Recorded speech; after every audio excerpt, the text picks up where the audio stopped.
Hey y'all, Scram 25 Sports Edition. Let's go! The Eagles have lost a star player. Oh, say it ain't so. It is so. Hassan Reddick traded to the Jets, star pass rusher for the Philadelphia Eagles, traded for a third-round pick in 2026. Now, who is Hassan Reddick, you might be asking yourself?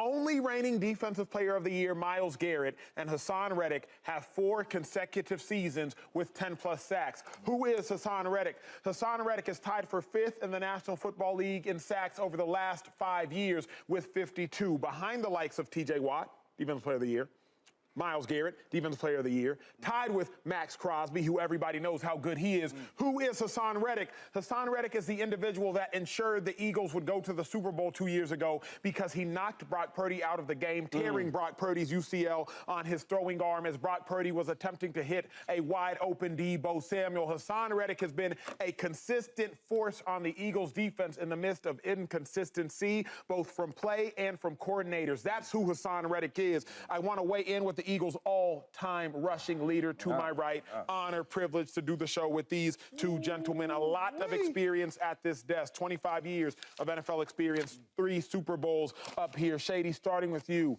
how big a loss is Hassan Reddick? Do you like the trade?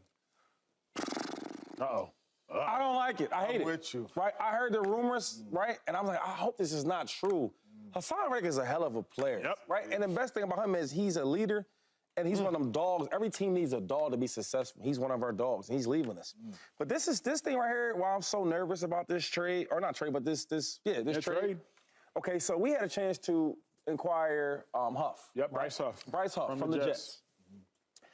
And as long as I remember in football, your second contract should be the easiest contract you should get if you're a good player with your franchise. They see you every day, right? You're young, they draft you. So my thing is, okay, so we trade Hassan Reddick away, right, an older player, and we get a younger player. Seems kind of good, right? But I'm thinking about why would the Jets let a younger player go if he's really, really good? That don't really add up to me. I don't understand that. Didn't want to pay him, maybe. I don't know. But you saying that they didn't want to pay him, but then we're about to go pay Hassan Reddick. He gonna get paid. So you gonna take an older defensive player, is probably better, but he's still older. You gonna pay him more money than the younger guy that you already had in the building. That scares me. That lets me know that I don't know if Huff is as good as we think he is. That's actually really good intel. I guess if I can translate that, it's the Jets had Bryce Huff undrafted. The Eagles have since acquired Bryce Huff. They signed him. But if the Jets had this defensive pass rusher in Bryce Huff, how good might Huff be if the Jets let him walk just to trade for Hassan Reddick? Hassan Reddick is an all-star. James, before I go to you, I want to make something clear for the viewers. Not all sacks are created equal. No doubt. What I mean by that is you can look at 2 individuals, and they both have 10 sacks, but then turn on the tape. See, there are effort sacks, and there are I beat you clean sacks. Shout out to effort sacks. Shout out to working hard and just grinding a guy and getting a sack. Shout out to that. But Hassan Reddick, he gets I beat you clean sacks. He gets 2-hand swipe sacks. He gets speed to power sacks. He gets long arm sacks. He gets in sacks. He gets out sacks. Hassan Reddick has a wide variety of pass rush moves. That's why he has 4 consecutive seasons with 10-plus sacks in 3 different organizations. Arizona Cardinals 4 years ago, Carolina Panthers 3 years ago, Eagles. Hassan Reddick gets it done, and the Eagles just lost him, James Jones. Before I answer this, can I ask y'all a question? Because both of you guys played for Philadelphia. When they had the most success of getting to the Super Bowl, the defense was dominant. And not just the defense was dominant, the D-line was dominant. Set the record. So, for me, you guys help me figure out what is the GM and the coach thinking? Because Hassan Reddick is one of those dudes that, yes, 10 sacks is different, but his 10 sacks is different because he on the scouting report, like you said. So we got to chip him. We got to make sure we're not necessarily doing that with Huff. So as the Eagles, if you guys can help me out, what are they thinking, knowing that this is how the football team was built when you guys went to the Super Bowl, and now it's not built like that? Well asked. And I was just wondering, maybe we want to get younger, right? Because I couldn't understand it. We're trading away a older player, so I get that part. Cool. But then when you trade in away and you're getting the other guy back, and Huff, you paid him all this money in free agency, my thing is, well, why? Why didn't a team that had him, that see him every day, let him walk? Let him walk. to me, like, certain things like that is, like, alarming. It's like, why would they do it? And then why would we get him? So I got to wait to see it. I just know that when I watch Hassan Reddick play on the edge, he's a difference maker. No doubt. Right? Huff, I'm waiting to see. I've seen some games. I think he works extremely hard, right? He's one of them try-hard guys, right? And there's nothing wrong with that. Nothing wrong with that. I play against some really good try-hard guys.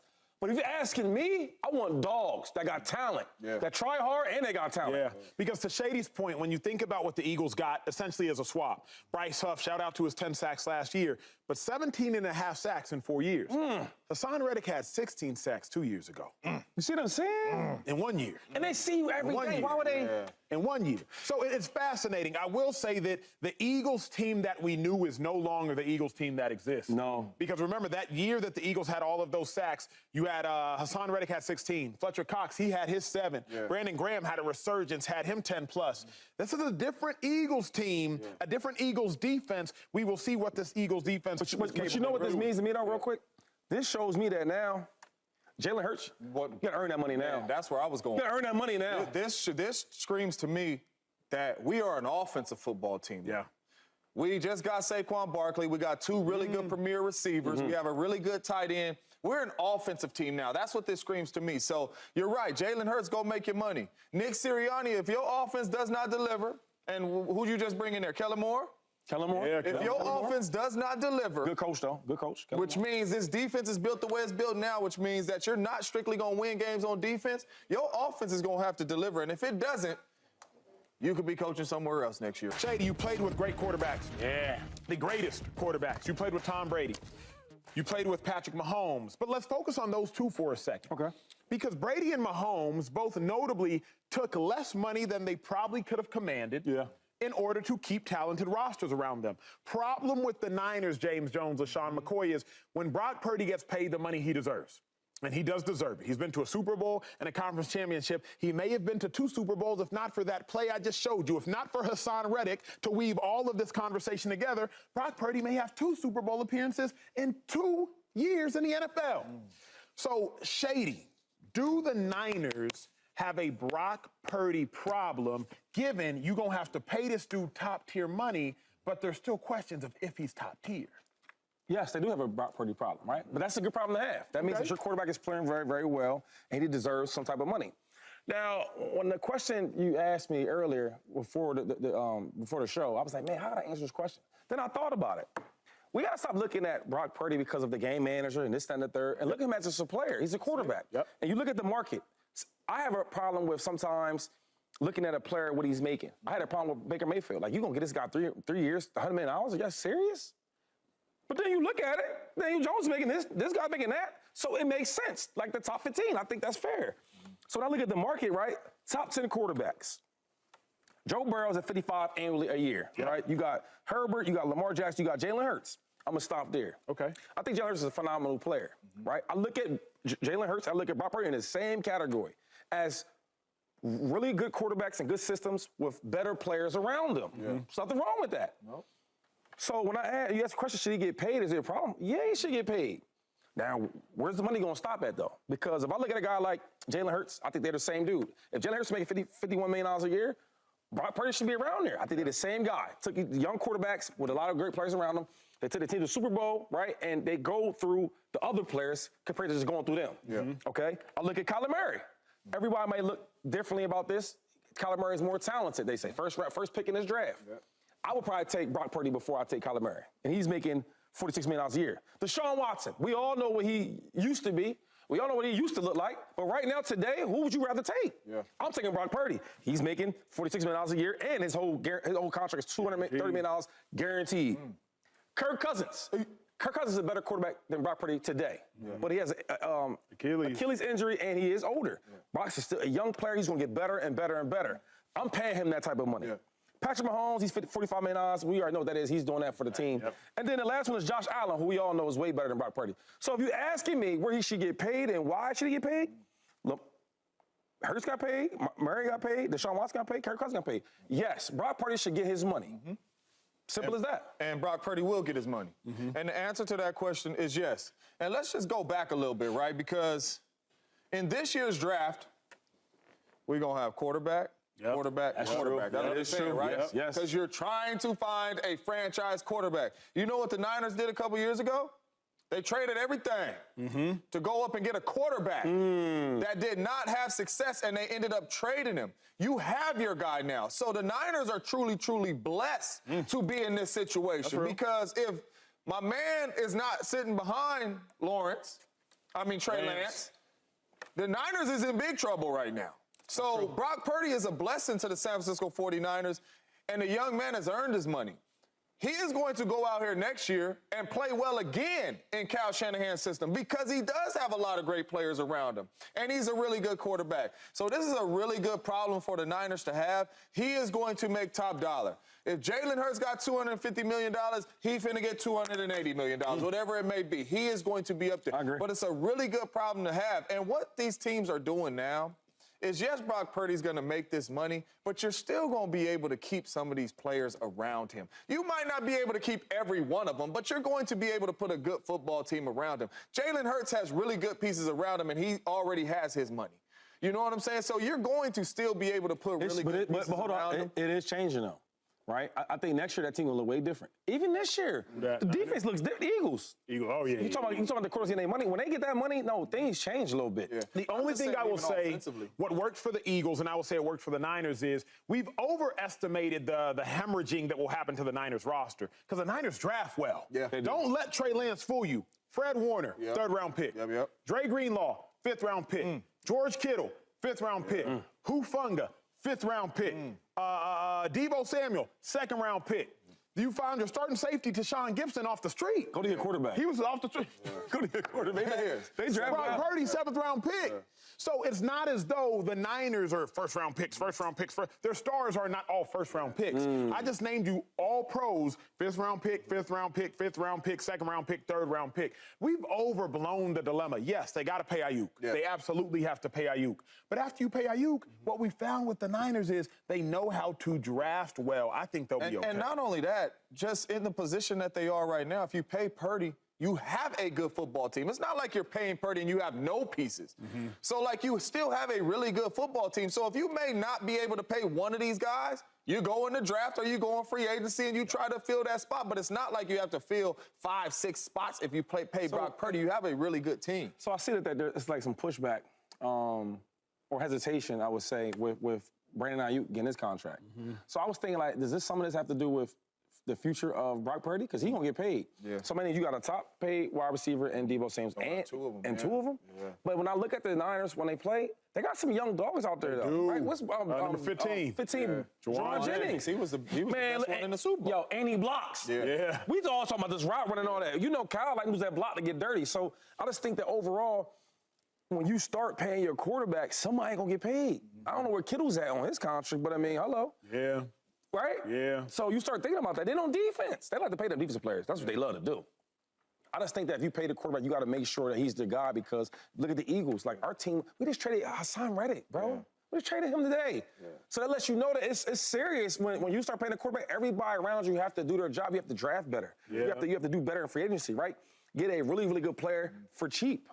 These are the things that you have to do, because if you don't, every team can't be like the Chiefs. And then Shady's exactly right, because when you think about the Eagles, Jordan Davis, thus far, he's underwhelmed. Defensive tackle, but he's really a one-down defensive tackle, because he can't really play on pass rush situations, second or third down if it's second and long. You think about Nakobe Dean at the linebacker position. Well, you were expecting to get more out of him. He was wrestling with these injuries left and these injuries right. So when you think about the Eagles, they had to get impact players. Those first-round picks haven't necessarily made the impact that you needed them to make. And I'll give you one more point or a better example. The Chiefs. Right now, obviously, the Chiefs are a better team because what they have as coach and they have in the quarterback position. But Brett Veach is the GM there, and we're very tight. We've been tight since Philadelphia. And he says, man, the way that he tries to get his players is, because I was asking about certain players that I didn't think was that good. How did he make the team? I won't say any names, but a lot of them was in the wide receiver room. And he said, well, I can't go out there and just get the best guy on the market, because our quarterback makes a lot of money, right? We got to pay Chris Jones eventually. He's going to make a lot of money. Travis Kelce, even though he's not number 1 or number 2, but he's right up there. So I can't pay guys like Ladarius Sneed. Well, I really, really want to. Who don't want to get rid of an all-pro corner? So he's saying I have to draft well, because if we don't, we can't compete.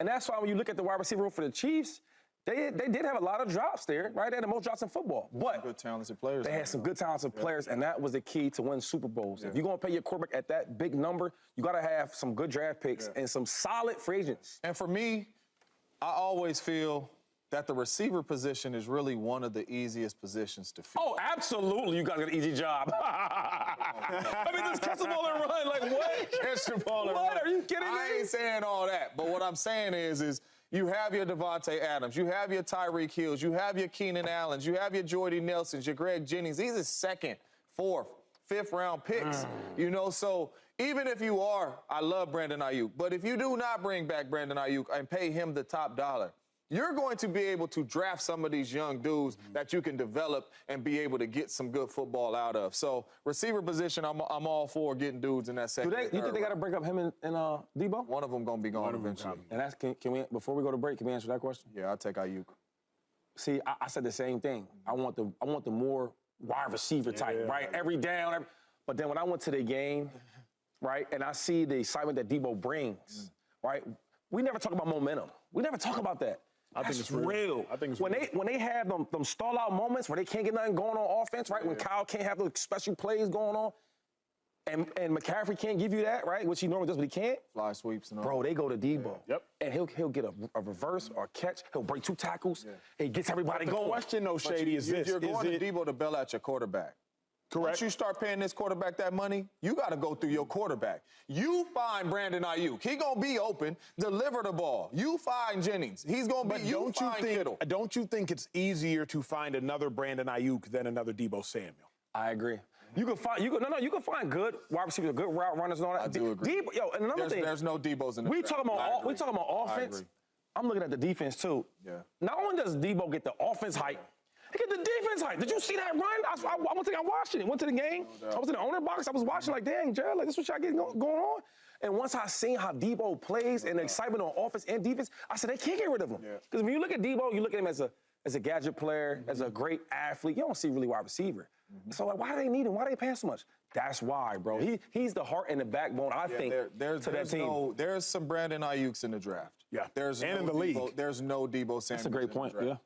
Is there a Debo Samuel in the league? I know we're doing this off the top of our head, so apology, we might omit somebody. Nah, I mean, is there I think they're like Debo, snack-sized Debos. Yeah. You know, like I think like Rondale Moore is supposed to be that. Yeah. You know what I mean? Like, you know what I mean? I think there's for the Packers. Yes. Right. Yes. Even Tyreek Hill though for a moment before he came. Tyreek. He was that though. Tyreek. Now he's everything. Yeah. But Debo, I mean, the man line up at tailback, like in the I formation, though. Not no play stuff. He getting runs coming downhill. He getting fly sweep. He's running routes. There's can't find that, bro. You can't find that. No. Nah.